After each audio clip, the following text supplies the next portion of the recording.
ఇప్పుడు నువ్వు ఆటో తోలుతున్నావు కదమ్మా? అవును సార్. సొంత ఆటోనా? సొంత ఆటో సార్. పెట్రోలా డీజిలా? డీజిలే సార్. డీజిల్. దీన్ని ఇప్పుడు ఎలక్ట్రికల్ వెహికల్ గా మార్చుకుంటే నీకు ఖర్చు తగ్గుతుంది కదా? తగ్గుతుంది సార్.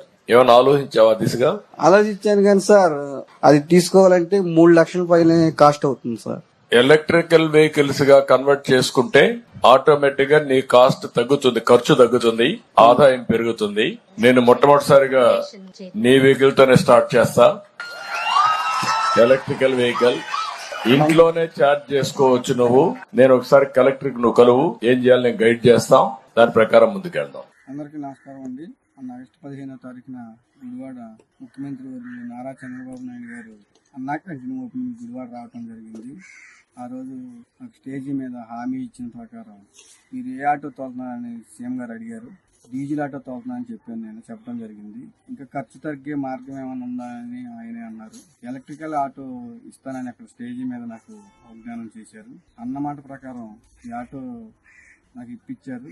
సీఎం గారికి ధన్యవాదాలు చెప్పుకుంటూ నేను ఎప్పటికీ సీఎం గారికి రుణపడి ఉంటానని, నా కుటుంబానికి ఎంతో ఆదాయం పెరుగుతుందని నేను నమ్ముతున్నాను. ఎందుకంటే డీజిల్ ఖర్చు ఉండదు కాబట్టి ఇంట్లోనే ఛార్జింగ్ పెట్టుకుని ఈ ఆటో తోలుకుంటే డబ్బులు ఆదా చేసుకోవచ్చు అన్నది మటుకి సీఎం గారు చెప్పింది అక్షరాల నిజమండి.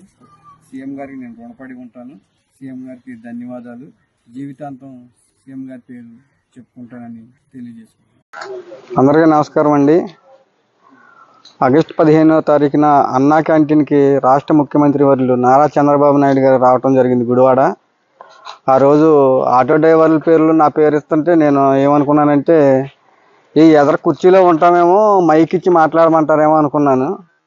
అది కాకుండా ముఖ్యమంత్రి గారు పక్కన కూర్చొని నారా చంద్రబాబు నాయుడు గారు పక్కన కూర్చోబెట్టుకొని మాట్లాడి నువ్వేం చేస్తావని అడిగారు.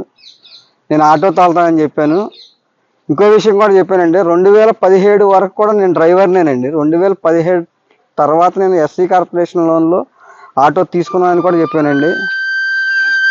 అంతే కదండి. ఆయన అడిగారు మీరు డీజిల్ ఆటో తోలుతున్నారా పెట్రోల్ ఆటో తోలుతున్నారా అని అడిగారండి. అడిగినప్పుడు నేను చెప్పిన సమాధానం అంటే డీజిల్ ఆటో తోలుతున్నానని చెప్పాను. అది ఖర్చు తగ్గియాలంటే ఎలా మార్గం అవుతుంది అని అడిగారు. పెట్రోల్ ఆటో తోలుతున్నారా డీజిల్ ఆటో తోలుతున్నారని ముఖ్యమంత్రి గారు అడిగారండి. అడిగినప్పుడు నేను డీజిల్ ఆటో తోలుతున్నాను అన్నాను. ఖర్చు తగ్గే ఉపాయం ఏమైనా ఆలోచించావు అన్నారండి. అడిగినప్పుడు లేదండి నేను దీన్ని తోలుకుంటా పిల్లల్ని చదివించుకుంటానికి సరిపోతుందండి, దాని ఆలోచన చేయలేదు అని చెప్పాను. అప్పుడు దాన్ని ఎలక్ట్రికల్ ఆటోగా మార్చడానికి నీకేమన్నా తెలిసిన వాళ్ళు ఉన్నారు, నీకేమన్నా ఐడియా ఏమన్నా ఉందా అని అడిగారు. దాని గురించి నాకు ఎటువంటి ఐడియా లేదండి, కానీ అది కొనాలంటే కాస్ట్ ఎక్కువ అవుద్దని చెప్పానండి. నేను సుమారు 3 లక్షలన్నర 4 లక్షలు ఉంటుందని చెప్పాను. చెప్పినప్పుడు కలెక్టర్ గారిని పిలిచి ఇతను గురించి ఆలోచించండి, అది కన్వర్ట్ చేయటానికి ఏమైనా కుదురుద్దేమో, ఆ ఇంజిన్ తీసేసి బ్యాటరీ పెడితే ఏమైనా అవుద్దేమో అని మాట్లాడమన్నారండి. తర్వాత ముఖ్యమంత్రి గారు సభ అయిపోయినాక వెళ్ళిపోయారండి. కలెక్టర్ గారు నన్ను పిలిచారు. పిలిచి చాలా చోట్ల ఫోన్ చేశారండి, ఇంజనీర్లకు కానీ ఈ ఆటో మొబైల్ వాళ్ళకి ఫోన్ చేసి ఇలా మార్చడం కుదురుద్దా అని అడిగారండి. అడిగినప్పుడు అది ఇంకా మన రాష్ట్రంలో ఇంకా రాలేదంటండి. ఈ డీజిల్ ఇంజిన్ తీసి బ్యాటరీ అమర్చడం ఇంకా మన రాష్ట్రంలో ఇంకా రాలేదని అన్నారు.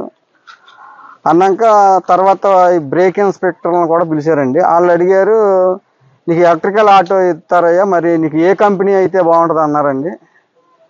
అప్పుడు నేను తోటి డ్రైవర్లను కనుక్కుంటే అప్పి బ్యాటరీ బండి బాగుంటుందని చెప్పారు.